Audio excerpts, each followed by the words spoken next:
오늘은 설교 제목이 물질을 다스리는 사람입니다. 물질을 다스리는 사람. 그래서 오늘 재물, 물질에 관해서 본문에서 말씀하시는데요. 우리가 또 하나님께서 이 물질과 관련해서, 재물과 관련해서 우리에게 어떤 교훈을 주시는지 우리 말씀을 통해서 함께 잘 생각해 봤으면 좋겠습니다. 여러분, 돈이 좋은 것입니까? 나쁜 것입니까? 그러니까 돈이 나에게 필요하다, 안 필요하다 이걸 떠나서 그 존재론적으로 생각할 때, 그러니까 돈의 가치에 대해서 단순히 생각할 때 돈이란 좋은 것일까요? 나쁜 것일까요? 그리고 우리 예수 믿는 사람들은 돈에 대해서 정의를 내릴 때, 그 돈에 대해서 가치를 말할 때 어떤 식으로 가치를 평가해야 되고 얘기를 해야 할까요? 돈이 좋은 것일까, 나쁜 것일까? 성경에는 뭐라고 나와 있을까요? 성경에는 돈에 대해서 뭐라고 나와 있을까? 여러분 생각이 나는 그런 떠오르는 내용들이 있으십니까? 돈은 어떤 것일까? 돈. 생각나는 말씀들이 뭐가 있습니까? 좀 안 좋은 얘기들이 생각나는 것 같아요. 얼핏 생각나는 것은. 그래서 대표적인 말씀이 디모데 전서 말씀이죠. 여러분 잘 아시는 말씀. 돈을 사랑함이 일만하게 뿌리가 되나니 이것을 탐내는 자들은 미혹을 받아 믿음에서 떠나 많은 근심으로써 자기를 찔렀도다. 네, 들어보셨죠? 네, 돈을 사랑하는 게 일만악, 그러니까 모든 악의 뿌리라고 그렇게 말씀을 하십니다. 네, 또 이제 누가복음에도 나오는데요. 우리가 얼마 전에도 이 말씀 여러분들이 큐티 하시면서 보셨을 거예요. 그 부자 관리가 예수님을 찾아오지요. 예수님을 찾아와서 상담을 합니다. 근데 돈이 많은 사람이었어요. 그래서 그 재물을 팔아서 가난한 사람들을 구제해라. 예수님께서 이렇게 말씀을 하셨죠. 그랬더니 근심을 하면서 그 부자 관리가 돌아갑니다. 그때 예수님이 뭐라고 말씀하세요? 이렇게 말씀하시죠. 재물이 있는 자는 하나님의 나라에 들어가기가 얼마나 어려운지, 낙타가 바늘귀로 들어가는 것이 부자가 하나님의 나라에 들어가는 것보다 쉬우니라. 아이고, 이렇게 무서운 말씀을 하시네요. 차라리 재물이 없는 게 낫지. 그 재물 때문에 하나님 나라에 들어갈 수 없으면 재물이 없는 게 낫죠. 그 재물 있어봤자 뭐합니까? 천국에 가지도 못하는데. 또 이런 식으로 재물에 관해서 하시는 말씀이 있고, 이처럼 성경에는 이 물질로 인해서, 재물로 인해서 저주가 임하고 또 그것으로 인해서 징계의 원인이 된다는 내용이 참 많이 나와 있습니다. 그러면 이 참 돈이라는 게 그렇게 좋은 것 같지는 않아요. 그런데 이제 성경에 이런 식의 내용만 있으면 괜찮겠는데 좀 우리를 헷갈리게 하는 내용들이 있습니다. 뭐 이렇게 돈에 대해서 부정적인 내용도 있다면 돈에 대해서 부정적인 내용만 있는 게 아니라 또 긍정적인 내용도 있어요. 그러니까 그것이 좀 우리를 헷갈리게 하는데요. 대표적으로 달란트 비유에서 보면 돈에 대해서 그렇게 부정적으로 그리고 있는 것 같지는 않습니다. 우리 누가복음에는 달란트 비유와 비슷한 이야기, 열 문화 이야기가 나옵니다. 10명의 종에게 10문화를 나누어 주었다. 여러분 보셨을 거예요. 뭐 오늘 큐티 내용인지 어저께 큐티 내용인지 그런 게 있습니다.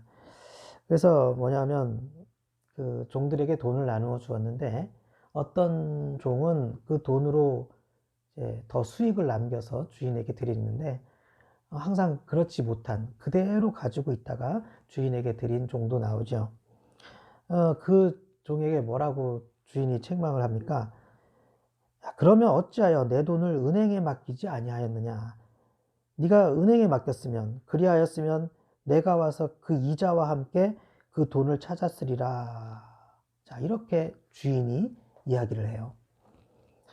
자, 그러니까 너 돈을, 지금 다른 종들은 다 이렇게 돈을 더 불려갖고 이렇게 남겼는데 너는 그 돈을 그대로 가지고 있었으니까 야, 너 차라리 은행에다 맡겼으면은 이자라도 받을 수 있는데, 그러면서 악하고 게으른 종아 이렇게 책망을 하시잖아요. 자, 이런 것을 보면 경제관념이 분명합니다. 성경에서 돈에 대해서 얘기할 때. 그리고 또 성경에는 다양한 물질 활용법이 있습니다. 하나님이 주시는 돈으로 이 또 가지고 있는 재물로 잘 활용을 하면은 그것이 지혜로운 사람이다. 또 이렇게 말씀을 하세요. 그래서 뭐 누가복음에는 이런 말씀이 있습니다. 불의의 재물로 친구를 사귀라. 그리하면 그 재물이 없어질 때에 그들이 너희를 영주할 처소로 영접하리라. 그러니까 돈으로 친구를 잘 사귀어두면 돈이 떨어져도 그 친구들이 또 자기한테 잘해준다. 뭐 이런 얘기죠. 그 돈을 어떻게 활용해야 되는가. 잠언에도 비슷한 말씀이 있습니다. 재물은 많은 친구를 더하게 하나 가난한 즉 친구가 끊어지느니라. 좀 마음 아픈 얘기죠. 근데 사실이죠. 돈이 많은 사람들은 많은 사람들이 따르잖아요. 가난한 즉 친구가 끊어진대요. 좀 필요한 거죠. 이렇게 보면. 또 이런 말씀도 있어요. 가난한 자는 그의 형제들에게도 미움을 받거든. 하물며 친구야 그를 멀리하지 아니하겠느냐. 따라가며 말하려 할지라도 그들이 없어졌으리라. 예, 좀 뼈를 때리죠. 속된 말로. 예, 참 현실이 참 그렇습니다.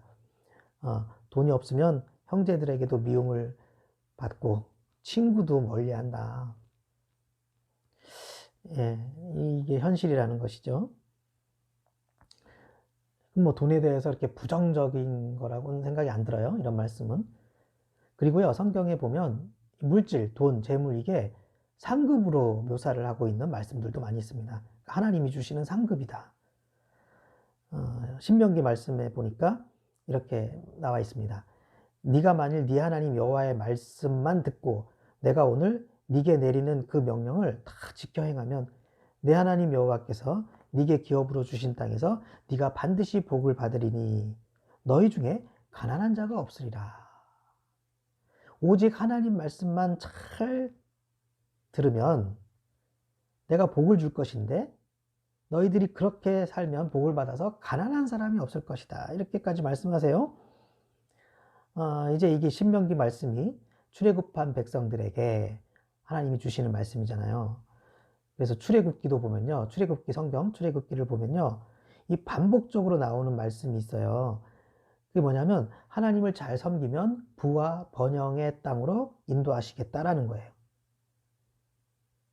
하나님을 잘 섬기면 부와 번영과 많은 재물을 누릴 수 있게 해주겠다. 이런 것을 볼 때 돈은 하나님이 주시는 상급임을 또 알 수 있죠. 그래서 이게 정리를 해보자면 이렇습니다.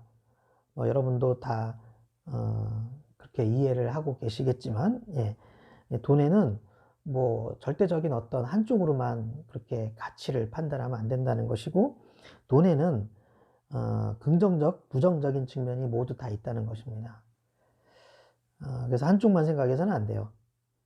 여러분 중에 우리 보드미들은 이 말씀을 들으면서 그거 나도 알고 있어 이렇게 생각하시겠지만, 그런 분들이 많으시겠지만, 교회 다니시는 분들 중에 의외로 돈의 긍정적인 측면이나 돈의 부정적인 측면이나 어느 한쪽만을 생각하시는 분들이 굉장히 많다는 겁니다.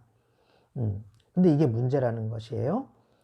그래서 돈에 대해서 생각할 때 긍정적으로만 생각을 하면 번영신학이 되고 기복신학이 되는 문제가 생겨요. 그리고 또 돈에 대해서 부정적으로 생각을 하면 금욕주의나 또 이원론적인 그런 신학이 되는 거예요. 둘 다 좋은 것이 아닙니다. 예. 번영신학, 기복신학도 좋지 않은 것이고 금욕신학이나 뭐 이원론 신앙 이런 것도 바람직하지 않은 것입니다. 그래서 어떻게 생각을 하셔야 되냐면 돈 자체는 악이 아닙니다. 돈 자체는 악이 아니에요. 그렇다고 해서 돈 자체는 악이 아니다 해서 돈은 마냥 좋은 것이다 또 이렇게 얘기하기도 어려워요. 근데 돈 자체는 일단 악은 아니라는 거예요. 왜 그럴까요? 돈도 하나님의 창조물이기 때문에 그렇습니다. 하나님이 창조하신 모든 것은 아름다운 것이죠. 그런데 그것이 변질될 때, 마귀가 그것을 변질시킬 때 하나님의 창조물이 이제 나쁘게 되는 것이지요. 돈도 하나님의 창조물이기 때문에 이 돈 자체는 악이 아닙니다. 고로 돈 버는 것도 악이 아니에요. 돈 열심히 버는 거 그거 나쁜 거 아닙니다. 그런데 교회 다니시는 분들 중에 돈 버는 일 너무 열심히 하면 이게 좀 뭔가 꺼름직하고 뭔가 신실한 신앙 같지 않고 돈을 너무 열심히 벌면 뭔가 조금 너무 세속적이 된 것 같고 좀 타락한 것 같고 뭐 괜히 마음이 편하지 않은 그렇게 생각하는 분들이 많이 계셨어요. 저도 그랬고요.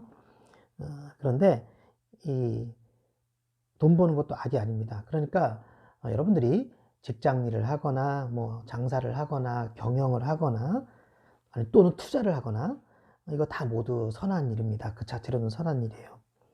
그래서 사도 바울 선생님도 데살로니가 전서에서 이렇게 말씀하십니다. 또 너희에게 명한 것 같이 조용히 자기 일을 하고 너희 손으로 일하기를 힘쓰라. 이렇게 돈 버는 일을 권면하는 것을 볼 수 있습니다.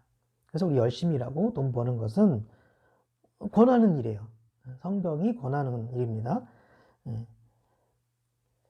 자, 그래서 돈의 가치에 대해서 생각을 할 때 이렇게 긍정적인 측면과 부정적인 측면을 모두 다 생각을 해야 된다 하는 것입니다.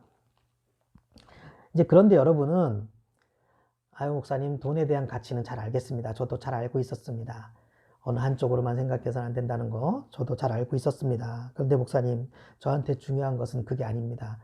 돈의 가치가 어떤 것인가 그것이 중요하지 않습니다. 저에게 중요한 것은 제가 돈이 많았으면 하는 것입니다. 목사님 물질이 상급이라면서요. 저는 그러면 그 상급 많이 받았으면 좋겠어요. 여러분 이쪽으로 생각하시는 분이 많을 것 같아요.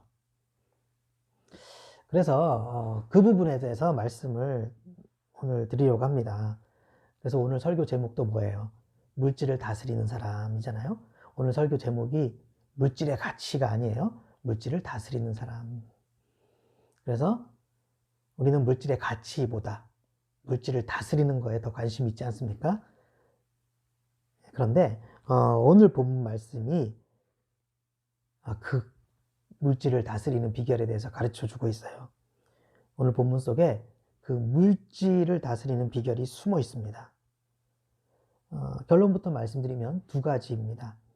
우리는 그래서 이 두 가지만 잘 기억하면 돈의 긍정적인 측면을 활용해서 그 돈을 다스리는 사람이 될 수 있다는 것이지요. 자, 그 전에 우리가 다음의 말씀을 먼저 귀 기울였으면 좋겠습니다. 이제 이 돈을 다스리는 비결에 대해서 말씀을 드리기 전에 우선 우리가 알아야 될 말씀이 있어요. 로마서 12장 말씀입니다. 로마서 12장에 이렇게 말씀하십니다. 너희는 이 세대를 본받지 말고 오직 마음을 새롭게 함으로 변화를 받아 하나님의 선하시고 기뻐하시고 온전하신 뜻이 무엇인지 분별하도록 하라. 여러분 잘 아는 말씀이죠? 이 세대를 본받지 말아라. 오직 하나님의 뜻이 무엇인지 분별하도록 하라. 이렇게 말씀하고 있습니다. 그래서 우리는요, 먼저 이것을 다짐하셔야 돼요. 모든 영역에서 세상의 방식이 아닌 하나님의 뜻을 따를 것을 우리가 다짐을 해야 합니다. 이것부터 다짐을 하시고 오늘 말씀을 들으셔야 돼요. 돈도 마찬가지입니다. 돈과 관련된 것도 세상의 방법이 아닌 하나님의 뜻을 따르겠다. 이런 다짐을 먼저 우리가 해야 해요. 돈에 대한 가르침, 세상에 많습니다. 그런데 하나님의 사람은 세상이 가르쳐주는 그 방법들을 따를 것이 아니라 하나님의 뜻을 따라야 된다는 거예요. 자, 그러면 오늘 본문에 나타난 물질에 대한 하나님의 뜻은 뭘까요? 두 가지라 그랬죠? 첫 번째는요. 잘 들으세요. 자기를 위해 쌓아두지 말라는 거예요. 나 자신을 위해 돈을 쌓아두지 말라는 것입니다. 이게 중요해요. 그래서 이 물의 원리와 같습니다. 흐르는 물. 물 아시죠? 고인 물은 썩습니다. 하지만 흐르는 물은 썩지 않는 것뿐만 아니라 흐르는 물은 만물을 살립니다. 그 자체가 썩지 않는 것에서 그치는 것이 아니라 만물을 살리잖아요. 풀을 자라게 하고 나무를 자라게 하고 또 살아있는 동물들 다 그 물을 먹음으로써 살 수 있어요. 근데 물질이 이 물과 똑같아요. 돈이 이 물과 똑같습니다. 이 물질도 흐르는 물의 원리를 적용해야 합니다. 그래서 돈이 흘러갈 수 있게 해야 돼요. 돈이 고여있게 하면 안 돼요. 그래서 여러분과 저는 어떤 역할을 해야 되냐면 그 돈이 물처럼 흘러가는 그런 통로의 역할을 해야 합니다. 그것이 바로 자기를 위해 쌓아두지 말라는 그 말씀의 뜻이에요. 여러분 오늘 본문을 보세요. 어리석은 부자의 특징이 있습니다. 오늘 본문 다시 한번 보세요. 자, 18절에는 이렇게 나와 있네요. 내가 이렇게 하리라.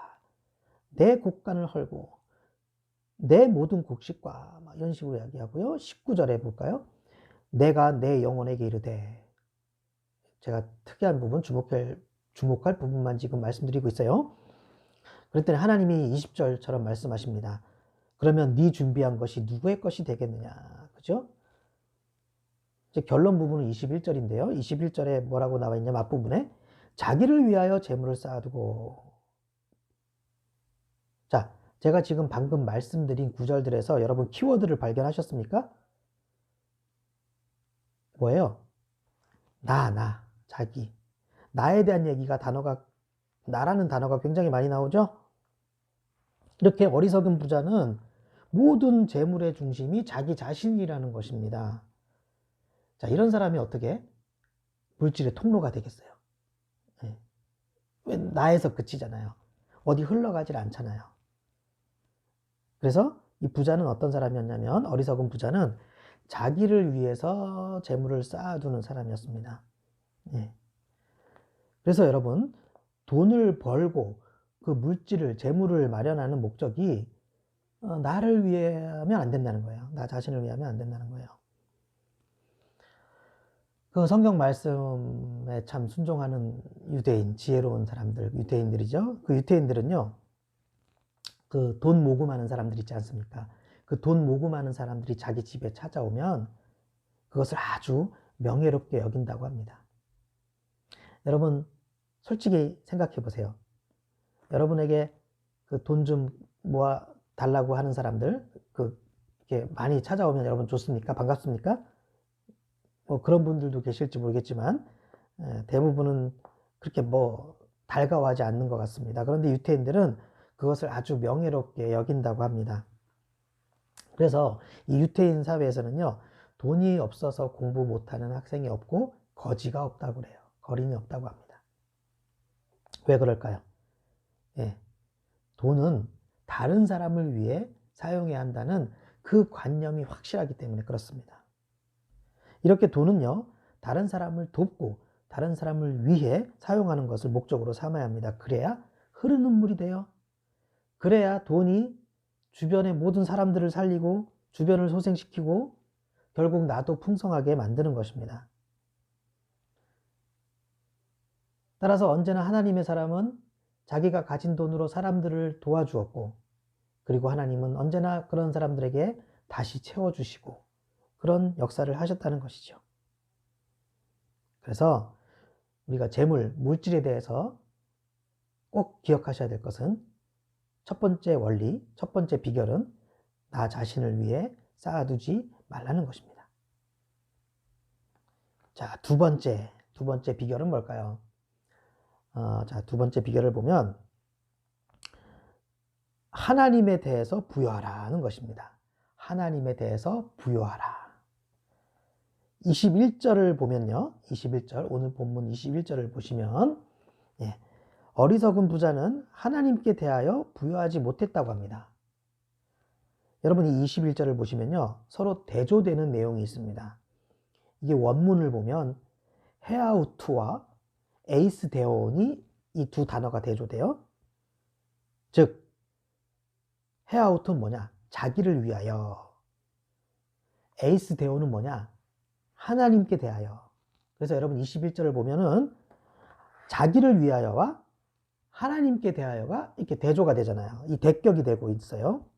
자, 그런데 자기를 위하여, 하나님에 대하여 이게 두 경우 모두 부유해지는 거긴 해요. 둘 다 부유해지는데요. 하지만 하나님께 대하여 부유하는 것은요, 물질을 이 땅에, 이 세상에 쌓아두는 것이 아니라 이 하늘에 쌓아가고 있는 것입니다. 여러분 잘 아시는 말씀 있죠? 마태복음 6장에 보면 보물을 땅에 쌓아두지 말라. 거기는 도둑도 많고 썩어진다. 그러나 보물을 하늘에 쌓아두라. 너희를 위하여 보물을 하늘에 쌓아두라. 마태복음에서 예수님께서 이렇게 말씀하시죠. 자, 하늘에 쌓아두라. 이게 같은 뜻이에요. 하나님께 부유한 사람, 하나님께 대하여 부자인 사람. 이게 같은 말이에요. 그래서 하나님께 대해 부여하라는 뜻은요, 하늘에 쌓아두라는 거예요. 자, 그럼 구체적으로 이게 무슨 뜻일까요? 하나님께 인색하지 말라는 거예요. 하나님께 인색하지 말라. 하나님께 드리기를 즐겨하라는 것입니다. 그래서 하나님 나라를, 내가 가진 돈으로 하나님 나라를 확장시키고 교회를 세우고 복음을 전하고 사역을 펼치는 데 있어서 그 물질을 아끼지 말고 사용하라는 것입니다. 이게 하나님께 대하여 부유한 사람입니다. 하늘의 보물을 쌓아두는 사람입니다. 제가 며칠 전에 꿈 얘기 하나 말씀드릴까요? 제가 설교 시간에 꿈 얘기를 잘 하지는 않는데 그 꿈이 특별하다는 것이 아니라 제가 그 꿈을 통해서 느낀 감정이 있어서 그것을 나누고 싶어서 좀 잠깐 말씀드리면, 제가 꿈에 어떤 교회 소문을 듣고 그 교회에 이제 견학이라 그럴까? 그냥 그 교회 한번 예배 드리러 간 거예요. 한 200~300명 모임, 꽉 차면 200~300명 모일 수 있는 그런 중형교회, 중소형 교회더라고요. 소형 교회죠, 뭐. 근데 왜 그 교회를 꿈에서 갔냐면, 그 교회가 수요 예배, 수요 저녁 예배 아시잖아요. 이제 우리는 없지만 수요 예배 다른 교회들 있지 않습니까? 근데 그 수요 예배에 그렇게 사람들이 많이 온대요. 그래서 제가 하도 소문난 교회라서 갔어요. 큰 교회도 아니에요. 대형 교회도 아니었어요. 갔는데 정말 수요 예배인데 사람들이 너무너무 많고 막 계속 들어오는 거예요. 그래서 막 그 교회에서 예배 드리는 모습들 뭐 이런 거 제가 막 보고 있는데, 정말 거기 그 교인 그 교회 분들도 오시는 분들한테 얼마나 그렇게 정성을 다하고 정말 너무 잘 섬기시고, 근데 제가 가만히 보니까 정말 돈을 많이 들었더라고요. 그러니까 뭐 화려한 장식에 돈을 많이 들었다는 게 아니라 정말 그 수요 예배에 오는 분들 한 명 한 명한테 막 이렇게 해주는 것도 많고 드리는 것도 많고, 그 예배를 진행하는 거 보니까 저는 이제 목사잖아요. 그러니까 이제 또 보는 관점이 또 잘 볼 거 아니에요. 야, 저렇게 하려면은 참 저 비용이 많이 들었겠다. 근데 정말 그 예배 하나를 위해서, 그 오시는 분들을 위해서 돈을 아낌없이 쏟아부었더라고요. 어마어마하게 느껴져요, 막 그게. 제가 그래서 꿈에서요, 그 장면을 보면서 꿈에서 울었어요. 왜 울었는지 아세요? 너무 저도 하고 싶은 거예요. 특히 뭘 하고 싶냐면, 저는 그 어린아이들 있잖아요. 제가 옛날부터 어린아이들한테 관심이 많아서 그런지 정말 어린아이들이 예배드리는 교회 중에 최고의 교회를 만들고 싶은 거예요. 그래서 정말 그 예배에, 왜 저도 이제 그 어린이 담당 전도사를 사역을 많이 했지만, 그러다 보면 왜 항상 고민되는 게 뭐냐면, 교회에서 막 재정을 잘 안 줘요. 그래서 이 전도사 입장에서는 이 아이들 그 유초등부 예배하고 아이들 이렇게 좀 교육시키려면 돈이 필요한데, 그걸 이제 어른들한테 받아야 되잖아요, 교회에. 근데 항상 어느 교회에 제가 전도사로 있든지 이제 또 교회도 사정이 있겠죠. 그렇게 잘 돈을 안 줘요. 그러면 여러분, 교육기관에 그 전도사들이, 선생님들이 맨날 그거 힘든 거야. 재정을 더 타고 싶고 교회는 막 아끼려고 그러고. 제가 또 워낙 또 전도사 때 이제 그렇게 어린이 유초등부를 많이 하다 보니까 정말 저는 정말 다음 세대들, 우리나라 어린이들 보면 너무 안타깝거든요. 점점 아이들이 교회에 나오지 않고. 그래서 그 꿈에서, 제가 꿈에서 울었어요. 너무 그러고 싶어갖고. 정말 아이들, 정말 이 땅의 어린이들을 전도하는 일에, 교회로 이끄는 일에 정말 돈을 많이 쓰고 싶다. 너무 부럽다. 이 교회 너무 부럽다. 너무 아름다운 거예요. 한 영혼을 구하기 위해서 아낌없이 그 물질을 드리는 그 모습. 제가 꿈에서 너무 인상 깊었어요. 며칠 전에 꾼 꿈이에요. 그래서 꿈에서 막 울었어요. 너무 하고 싶어서. 그리고 이제 깼는데, 깨고 나서도 그 꿈이 한참 동안 잊혀지지가 않고 아직도 생생하게 기억이 나요. 그 장면들이. 저는요, 여러분, 우리 보듬교회 지체들 중에서 그런 분들이 많이 나오셨으면 좋겠어요. 정말 우리 보듬교회 지체들 중에서 정말 가진 돈으로 하나님 나라 일을 위하여 멋지게 드리고, 정말 그 돈으로 잃어버린 영혼을 주님께로 돌아오는데 쓰고, 정말 막 교회를 세우고, 많은 사람들이 주님께로 돌아오는 일에 자기가 가진 돈을 마음껏 들여서 정말 하나님이 막 얼마나 부어주시겠습니까? 그래서 하나님이 막 계속 부어주시고 그 사람이 통로가 되어서 정말 많은 영혼들을 살리는 정말 그런 거부들이, 정말 놀라운 부자들이, 그렇게 물질의 복을 받는 부자들이 우리 보듬교회 지체들 중에서 많이 나왔으면 좋겠습니다. 얼마나 아름답습니까? 얼마나 아름답습니까? 정말 하나님이 주시는 그 물질의 복이 쌓을 것이 없도록 하나님이 부어주실 것 아니겠습니까? 그리고 그것으로 많은 영혼을 살리는, 왜 영화 신들러 리스트에도 보면 신들러가 많은 사람들을 살렸지 않습니까? 정말 많은 영혼들을 주님 앞으로 이끌고 살리는 그런 우리 보듬이들이 되었으면 좋겠어요. 다 될 수는 없더라도 그런 사람들이 많이 나왔으면 좋겠습니다. 그래서 얼마나 멋있습니까? 내가 가진 돈으로 하나님 나라를 세우고 복음을 전하고 많은 영혼들을 살리고, 그럼 이 땅에서도 하나님께서 그렇게 쓰는 사람은 돈을 부어주시겠죠. 근데 이 땅에서만 부어주시는 것이 아니라 하늘의 상급이 또 얼마나 쌓이겠습니까? 영혼을 구하는데요. 한 영혼을 구하는 것이 하나님이 너무나 기뻐하시는 일인데 얼마나 기뻐하실까요? 자, 그래서 이런 식으로 돈을 사용하는 것은요, 돈을 써서 버리는 것이 아닙니다. 돈을 쓴다라는 것은 돈이 없어지는 거잖아요. 근데 이런 식으로 하나님의 일을 위해서 돈을 쓰는 사람은 그 돈이 없어지는 게 아니라 쌓아두는 것이라고 말씀하세요. 이게 우리가 주목할 부분입니다. 그런 돈은요, 쓰는 게 아니라 쌓아두는 거예요. 다시 말하면 이런 행동은 소비가 아니에요. 투자입니다.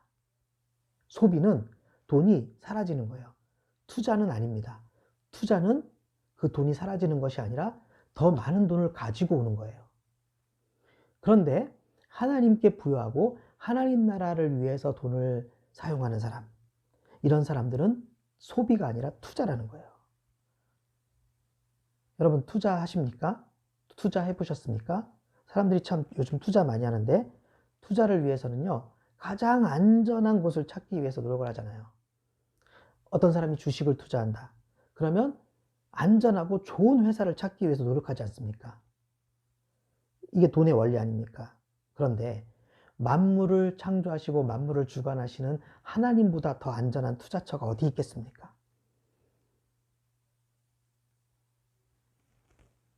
그리고 투자는요, 과감한 투자를 할수록 큰 수익이 돌아오는 거예요. 조금 투자하면 조금 나와요. 많이 투자하면 많이 나와요. 그러니까 하나님께 대해 부여한 사람은요, 하나님께 투자를 하는 사람입니다. 하나님께 대하여 부여한 사람은 하나님께 과감하게 투자하는 사람이에요. 이런 사람이 하나님께 대하여 부여한 사람이고 하늘의 보물을 쌓아두는 사람입니다. 이런 사람이 지혜로운 사람이고 거룩한 부자, 진짜 거부가 되는 거예요. 예. 성경에 보면 하나님과 재물을 겸하여 섬기지 못하느니라, 이런 말씀이 나오죠. 하나님 앞에 인색한 사람이 바로 하나님 대신 물질을 섬기는 거예요. 재물을 섬기는 사람이에요. 그래서 우상 숭배하는 거예요. 자, 여러분, 하나님을 섬기든지 돈을 섬기든지 성경은 둘 중에 하나를 선택하라고 합니다. 둘 다 선택을 하지 못한다고 해요. 그럼 어떤 사람이 돈을 섬기는 사람일까요? 하나님에 대하여 인색한 사람이 돈을 섬기고 그 돈이 우상이 되고 그런 사람이 우상 숭배를 하는 사람입니다. 자, 그런데 왜 하나님께 대하여 그렇게 인색할까요? 왜 하나님께 대해서 사람이 인색하게 될까? 돈이 우리를 살린다고 생각하기 때문입니다. 돈이 나를 살린다고 생각하기 때문에 하나님께 대하여 인색한 거예요. 남을 위해 돈을 쓰는 것을 아까워합니다. 하나님의 일을 위해 돈을 헌금하고 돈을 사용하는 일을 아까워하는 거예요. 왜요? 그 돈이 나를 살게 하는 원동력이라고 생각하기 때문에 그래요. 그러나 돈이 우리를 살게 하는 것이 아니고 하나님이 우리를 살게 하는 것입니다. 돈이 우리를 살아갈 수 있게 해주는 것이 아니고 돈이 우리를 살리는 것이 아니에요. 하나님이 우리를 살리는 거예요. 이 사실을 알지 못한 부자가 오늘 본문 19절처럼 착각을 한 것입니다. 돈이 나를 살게 한다고 생각한 거죠. 19절 보세요. 19절 보세요. 그렇죠? 엊그제 큐티책에 그 한 절 묵상에도 보니까 이렇게 나와 있더라고요. 부자가 망하는 순간은 투자에 실패하는 때가 아니라 하나님의 은혜를 받지 못하는 때입니다. 이런 말이 있더라고요.